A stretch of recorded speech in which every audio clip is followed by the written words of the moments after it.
Scanners indicate creatures. Very large creatures. Near your position. Yeah, I've noticed. Up for review today is Star Wars The Force Unleashed, and it's pretty much every kid who's ever watched Star Wars' wet dream.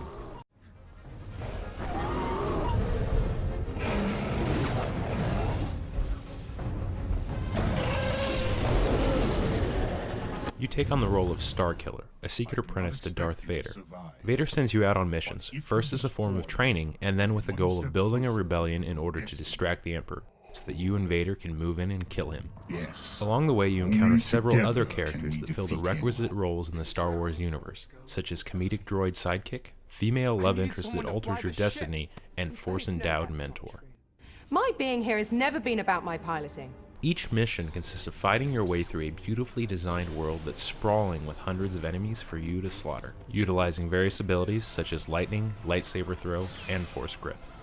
Though few, you pretty much get access to every force power you ever wanted when you were a kid, except for the Jedi mind trick.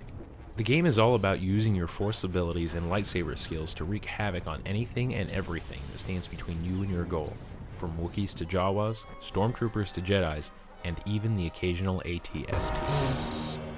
As you progress in the game, you unlock points that you can spend to strengthen your abilities, either by leveling up or discovering hidden items. These points can be spent in 3 different categories: force powers, talents, and combos. Talents cover things such as increasing your health or damage resistance. Powers are just that, allowing you to get more juice out of your lightning ability. See what I just did there? Or grip 2 objects at the same time. Combos give you access to more moves with your lightsaber, enabling you to charge your lightsaber with electricity or perform a grab-execute move. The more you diversify your abilities, the better you can handle what the game throws at you, and coming up with inventive ways to kill things and having a blast while doing it is really what the game is all about. Sure, there is a great story that meshes well with the Star Wars universe, or at least it does for a guy who doesn't know what truly constitutes canon, and I enjoyed the game's take on events leading up to Episode 4. As well as some additional alternate timeline stuff found in the Ultimate Sith Edition.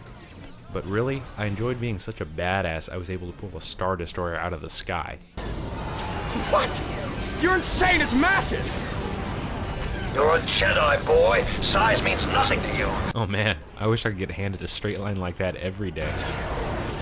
Reach out with the Force and grip that destroyer. By now you've probably noticed that the various button prompts, particularly here in the Star Destroyer scene, are indicative that I'm using a 360 controller.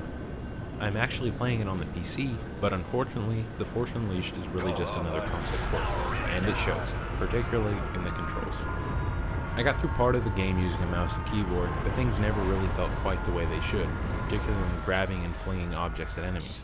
Turns out, it does play much better with a controller, and that, as well as some other console-enforced limitations, is something I've got to dock the game for.